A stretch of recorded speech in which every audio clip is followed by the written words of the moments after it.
Standards reference grading, why and how we use it. How is standards reference grading different than traditional grading? Well, traditional grading averages all the students' work. That includes both academic work and non-academic work, including things like homework and behavior. Whereas standards reference grading tracks a student's progress over time. It looks at the student's understanding of concepts from the very beginning of a unit till the very end. So the beginning of unit scores may not count towards the final grade because lower scores are expected when learning new concepts. Non-academic factors are recorded separately, and these are called successful learner traits. Why is the diocese adopting SRG? Well, there are three main reasons. One is meaningful feedback. It gives clear learning goals and targets to reach, and they're often posted in the teachers' classrooms.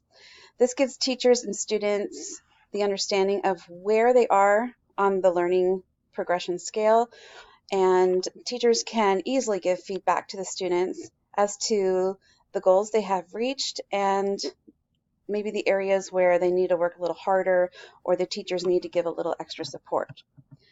It documents progress. Understanding where students are on this progression scale gives teacher and the student a clear picture of what's been learned specifically within a standard and what can be improved. And it's easily communicated from school to home. Students have ownership of their learning. So they have a variety of ways to show what they know, and then they have the ability to self-reflect and self-evaluate after each lesson. So again, what is the difference? Traditional grading, all the work is averaged for a final score. So that includes academics, behavior, homework, and participation. It also includes extra credit grades, which can make grades look higher and make a student look like they understand more than they really do. Whereas standards reference grading has lower understanding is expected at the beginning of units. Scores later in the unit will hold more weight because that's where they've had more practice. Non-academic scores are not included, and it's a clearer picture of student strengths and areas for improvement. We will understand exactly what parts of the standards the students understand and which parts they don't. So we know what we don't need to really work on much more of, but where we really need to focus on to make sure the students master the entire standard. So for example, we have student A. She completed all her homework assignments, turned in extra credit, and earned C's on tests. Did she really master the concepts? Is an A+ on her report card really a true measure of what she's learned? Well, she did the homework. Maybe she had help. She turned in lots of extra credit. Maybe she brought in some canned food items. Maybe she did some extra art projects or showed her learning in different ways. But still, she earned C's on tests, which showed that she only had, a very average understanding. She didn't really have a full, true mastery of the concepts. Whereas student B, he completed most of his homework assignments, and at the beginning, he had very little understanding of the concepts, which is understandable because he was just being introduced to them.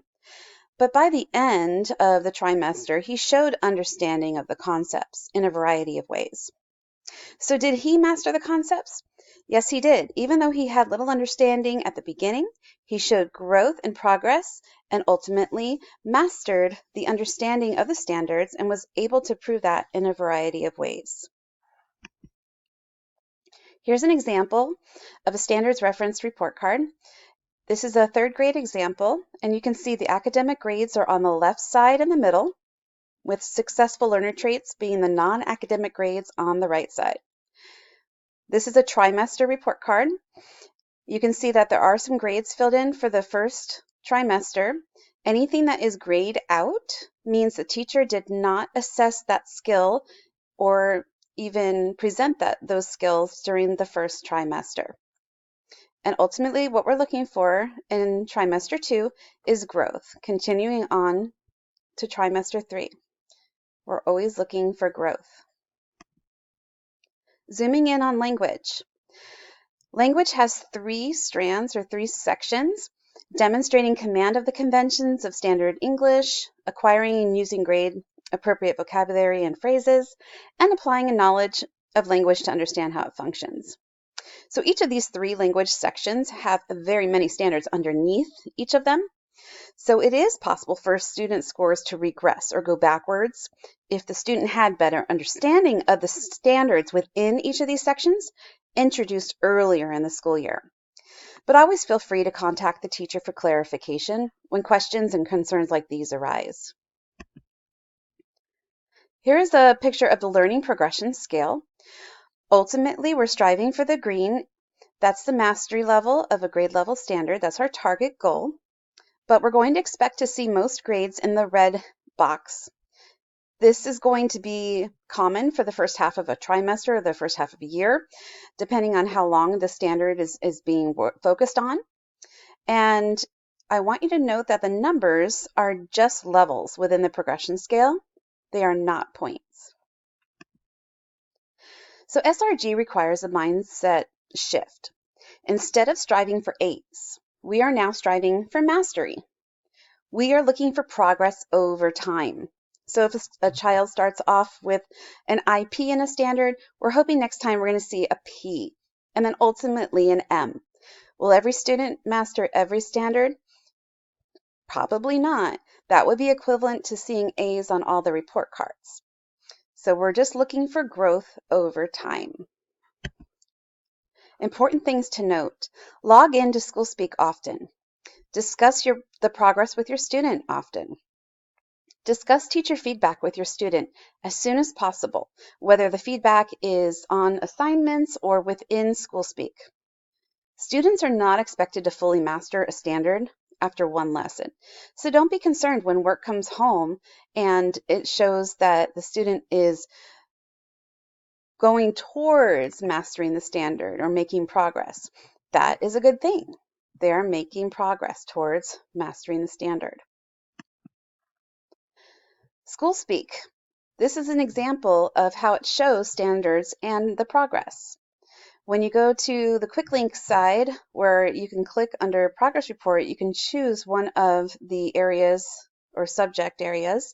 This one is religion, and you can see for this assignment, page 30 of chapter 1, the standards, there's 2 of them here. The first one is begin to understand that God reveals himself fully by sending up his own divine son, Jesus Christ. The score for this particular standard at this particular time of the year is IP. Now we're hoping on the next time we see this grade, whether it be on the next report card, the next progress report, we're hoping to see a P. We're hoping to always look for and see improvement. More important things to note is that homework is assigned to practice concepts that were learned that day. It's not assessed as an academic grade any longer. Now it is assessed as a behavior grade. So if something is assigned and is due a particular day, students are assessed on having organizational skills and turning in homework when it is due. Sometimes a P, proficient, is all students can achieve at that time because students haven't learned all the information from the teacher yet in that standard.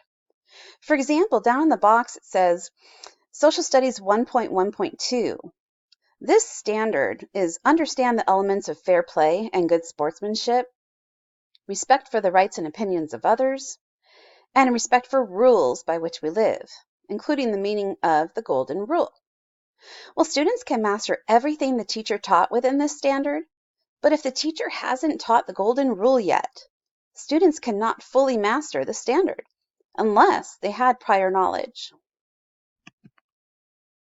College and career readiness is a huge reason why we are working towards providing more feedback through standards reference grading. Quality matters, as you know, in the adult world. An inability to determine quality of one's own work will not have good results. We are creating an environment where standards can and must be met. What we value in grading helps students understand quality and it builds their self-sufficiency. High schools and eventually colleges are moving towards using SRG or standards reference grading. Now, zooming in on the report card, this is what successful learner traits will look like. For example, the first section is develop self-management skills to achieve school and life success. So you can see there are sections underneath it, such as producing legible work, showing organizational skills, raising your hand and participating in class, and completing assignments and homework. Now, the way these are graded are on a continuum scale, starting with consistently, then often, all the way down to sometimes, and then rarely. Now, here's a grading example for kindergarten. The assignment was to illustrate 4 of the 7 days of the creation story. This assignment shows 4 of the days, so it earned an M. This assignment attempts to show 4 of the days, so it earned a P. This assignment actually shows all 7 days in order, and the assignment again was only to show 4 days, and it didn't even say in order. So this actually earned an E. Here's a third grade grading example, and a rubric was used for grading in this example.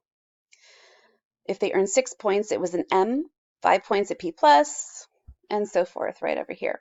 And you have to keep in mind that subjective assessment grades may vary slightly among instructors. The assignment was to write about what you learned about fossils. Use as many words from the word box as you can. Try to use examples from the experiments we've done to support your answers. Well, this example here attempts to define 4 of the words, but there is no reference to experiments, so this assignment earned a P. Next, this assignment defines all 10 words. It also shows understanding of the experiment, so this earned an M. And this last one defines 1 word, and there's no reference to experiments, so this one is an IP. Thank you for listening. If you have any questions, please email me at jmiller@goodshepherdcatholic.net.